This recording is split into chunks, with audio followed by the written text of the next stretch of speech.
It's been a while since I've done a review outdoors, but I thought this would be a great opportunity to just get out and about.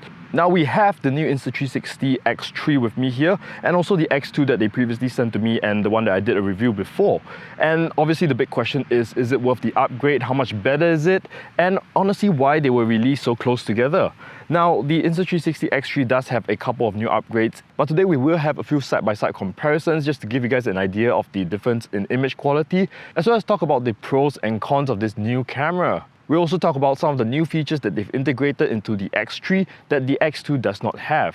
But before that, a big thank you to Insta360 for sending these cameras out to me for this review. I'll leave all the product links in the descriptions below. Now, before we jump into this video, let's check out what Insta360 has sent me. Now, as always, inside the box you get the main camera itself, this time with a relatively larger screen.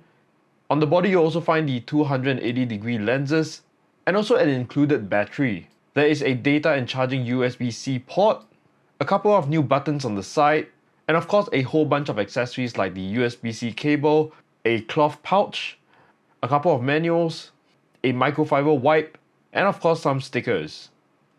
Now, Insta360 also did send me the X series carrying case, which is a great improvement. It allows me to carry all the things that I need in a very comfortable package. Now, this is a semi-hard case, but inside you'll find compartments for your camera as well as some other accessories. Now, on top of that, Insta360 also did send me a couple of spare batteries, which of course is really useful and helps me capture a lot more footage while I'm out there with the camera. They did also send me a lens cap, which is really easy to put on and protect the lenses, as well as a microphone adapter.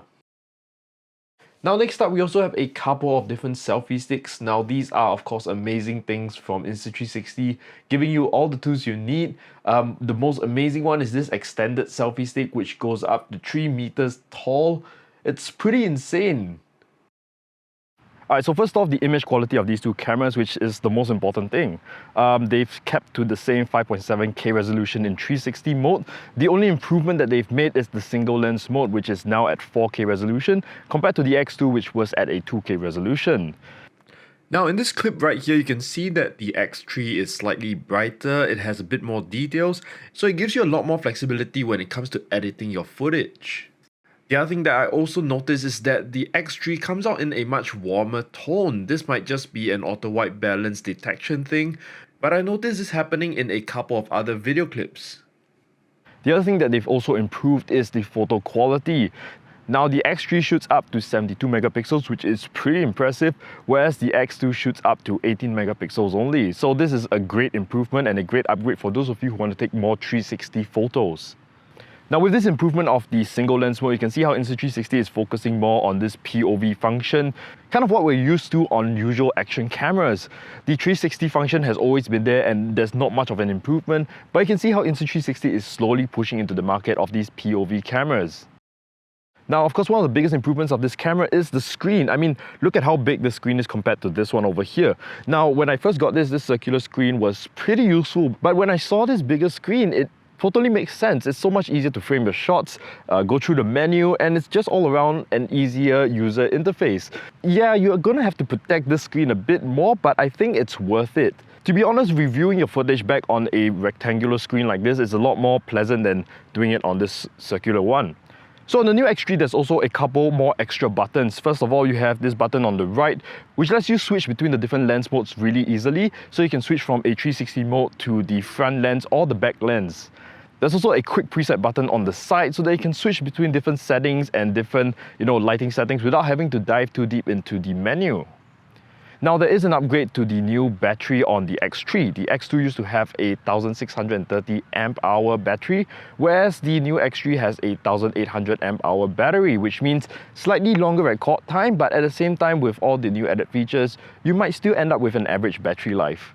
Now, the one annoyance that I have with these two cameras is that the batteries aren't swappable. They are not compatible with each other, which means your fast chargers and your spare batteries all have to be bought again. And this is something I thought was, a genius marketing way to sell more items, but at the same time, it was pretty annoying for people who already have the X2 and are upgrading to the X3. They have to get a whole new set of accessories. Yeah. Now, the one thing that I'm really keen to test out is the 8K time-lapse on this camera. Now, as of making this video, I haven't tested it out just yet, but I'll insert the clip right here. hopefully it looks really good, and I'll leave some of my comments on the screen for you guys to judge it for yourself. Now back to the main question of whether you should get the X3 or the X2, or if you have the X2, whether you should upgrade to the X3. And the broad answer is no. You shouldn't get the X3 if you already have the X2, because the upgrades aren't worth buying a whole new camera. The 360 functions on these two cameras are relatively the same. They both have a 5.7K resolution. The only improvement that you might want to upgrade for is the photo resolution, which has increased dramatically.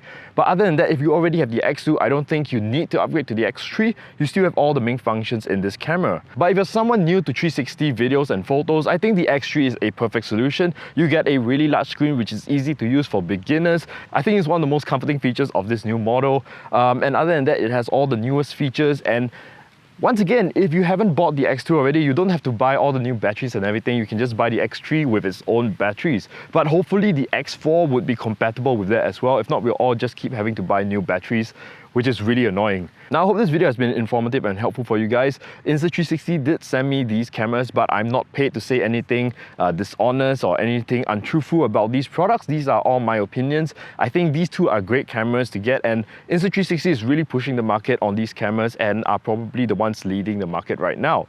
So go ahead and get yourself one of these cameras, and I think you guys will have a lot of great experiences captured all in 360, worry-free, and just have a great time in the moment. Let the camera do all the work. But that's all for this video. I hope you guys have enjoyed it. Like this video if you liked it, subscribe if you haven't, and I'll catch you guys in the next one.